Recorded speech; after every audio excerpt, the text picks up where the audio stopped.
Luxembourg, a tiny country in Western Europe and a country that I recently visited on Google Earth, is officially the fourth richest country according to the 2026 IMF projections for the GDP per capita. And one thing we'll notice is that a lot of countries, smaller countries, have actually made it here into the very top. Number one is Liechtenstein with 195,000.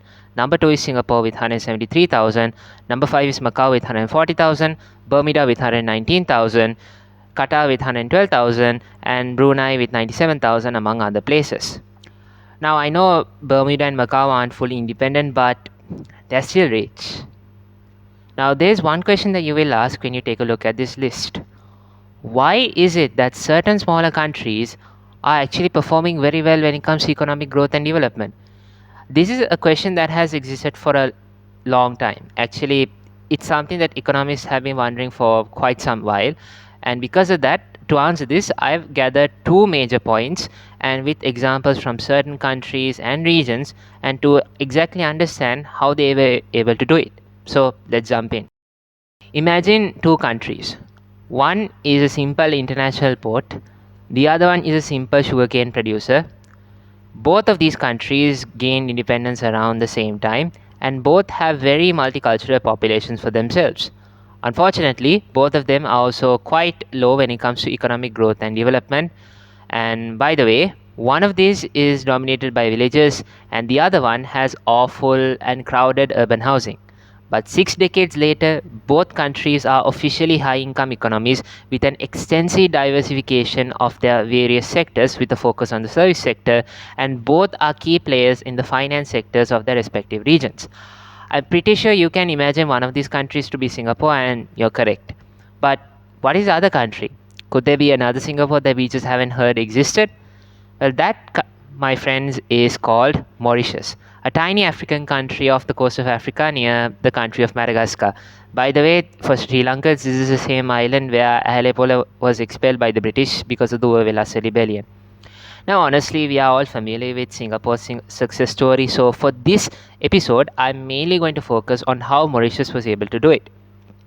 Now, if there's one thing that we can all agree on, it is that in any multicultural society, social tensions are going to happen. And while it is normal somewhat for tensions to happen, and yes, those tensions can get pretty brutal, it is also that society's responsibility to understand that fighting with each other isn't going to solve the country. If anything, it'll just make the problem worse. This is certainly the case for both Mauritius and Singapore. In Mauritius, there was the 1965 and 1968 racial riots, mainly between the Indians and the mixed race Creoles. In Singapore, there was the 1964 and 1969 race riots, mainly between the Malays and the Chinese. So, how was Mauritius able to solve these racial tensions? They had a couple of strategies, and I'm going to talk about two of them. The first one is called the Grand Bargain. Put it this way, in 1960s Mauritius, the French were at the top, the Chinese were in the middle, the Indians had the voting power, and the Creoles were at the bottom.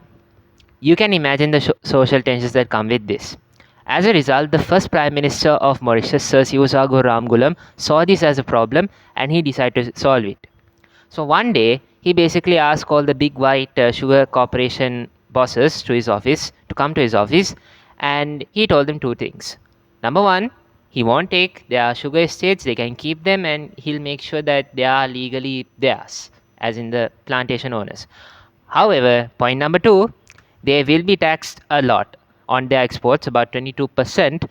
However, at the same time, the tax money will and should go towards the country's health and education sectors. And surprise, surprise, they actually said yes to this. I mean, the other alternative here is pretty much just civil war, so they kind of had no other choice.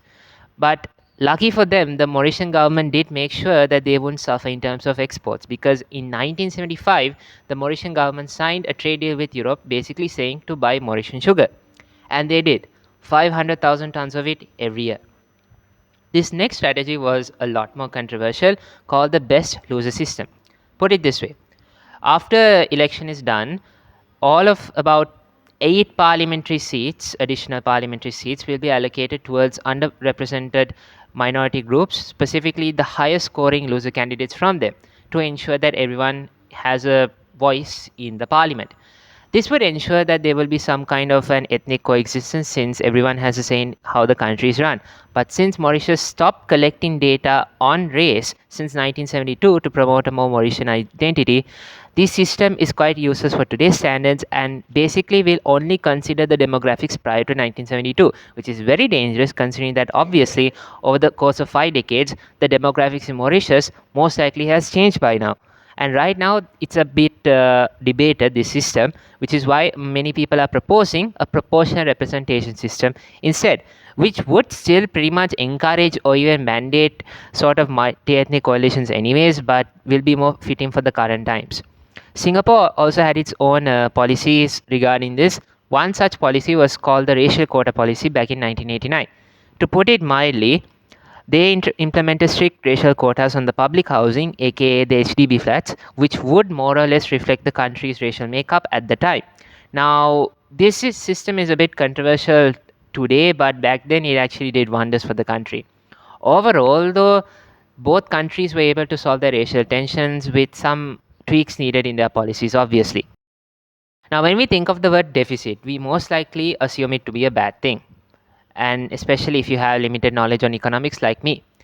While it is true that having deficits for a long term is bad, having a couple of these deficits in the short term is actually necessary, especially if you're borrowing a lot of loans to build high yielding, high return yielding infrastructure like ports, roads, and most importantly, schools and hospitals.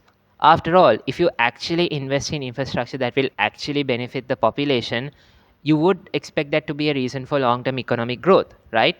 But there's this one particular place that has completely made it illegal to run a deficit.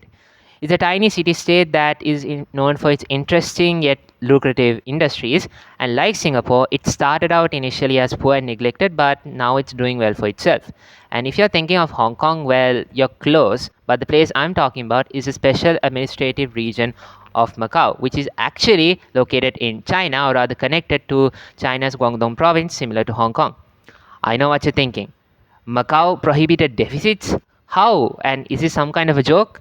Well, not exactly, because Article 105 of the Chapter 5 of the Basic Law of Macau says that the Macau Special Administrative Region shall follow the principle of keeping expenditure within the limits of revenue, aka no deficits.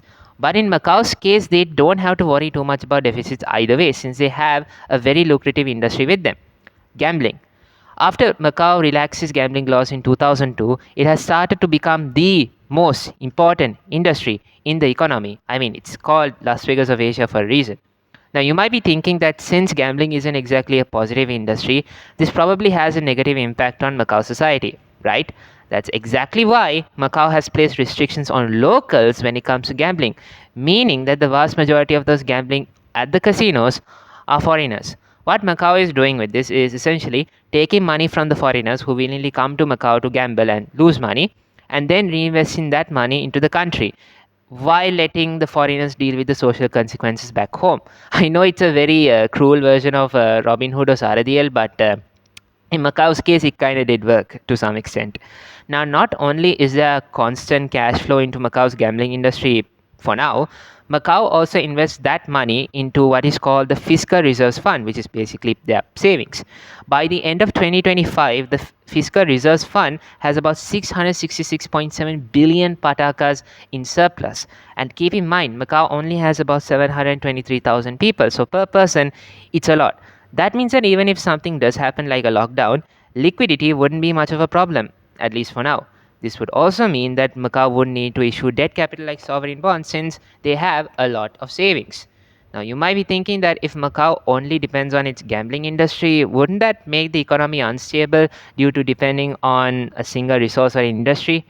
You're right, and because of that, Macau is trying to come up with a plan to actually diversify the economy and shift their focus to other industries under a 5-year economic plan, diversification plan, which was proposed back in 2023. And it goes like this: number one, make Macau a tourism hub without the gambling, of course. Number two, promote the traditional Chinese medicine through R&D and marketing. Number three, modern financial services. Number four, big technology. And number five, to be a center for international conferences and exhibitions. Right now, progress has been made, For example, the government has legally mandated major casino operators in Macau to invest into different things which are gambling, about 108 billion patakas in total. In addition, Macau's financial and banking sector has become the second largest sector in the country, bringing in 28.8 billion patakas in revenue, and a larger island called Hengqin is now being used to develop the traditional Chinese medicine industry and also the high-tech hardware as well. Now, initially, this plan was supposed to be done and dusted by the year 2028. However, because there were way too many people coming into Macau to gamble post-COVID, they had to extend the plan up to 2030, which means yes, the casinos are too big to fail. In addition, Macau has set out a target of having 60% of its GDP come from non-gambling sectors, which is a bit of a stretch, but may not be impossible if they actually stick to the 1+4 framework after all. All in all, though, these strategies have been helpful in ensuring that the government of Macau has revenue that comes in, and long-term returns from investing into human capital will become, well, long-term without needing to borrow from external creditors. As of now, the public debt is 0%, but private sector debt and household debt are nearly about 116% and 71% respectively, which can be a result of the overliquid banks making it easier to borrow a lot of money, which results in higher debt obviously, and expensive houses, which basically results in locals having to take out more mortgages, which results in more debt. Now, also interestingly enough, though, this is actually way higher than Sri Lanka's 25.87% private sector debt and 6.6% household debt, according to the CBSL. Unofficially, it could be 50%, which, although it is still lower than Macau's 71%, it is a bit of a problem considering that we are still a developing country. Which brings me to Sri Lanka. Now, I know you guys are probably expecting me to give my opinion on how we Sri Lankans can actually implement something similar to these policies. The truth is, though, if I actually do talk about it in this video, it'll be like more than half an hour long. So, for that reason, I will be making a separate video on this topic. And before that, if you are from these countries, especially if you feel like I have missed something or if you feel like I have got something wrong, please feel free to let me know in the comment section, because most likely I will be addressing those either in the form of a comment directly replying to you or in the next video itself. So please make sure to drop that comment down so that you get your answer regardless. Either way, so hopefully you guys have enjoyed this video and learned something. I will see you all in the next video, where we will talk about how we Sri Lankans can actually do something about our problems. With that being said, thank you so much for watching today's video, and see you all in the next video or in another video as well. Until then, stay safe and have a good day.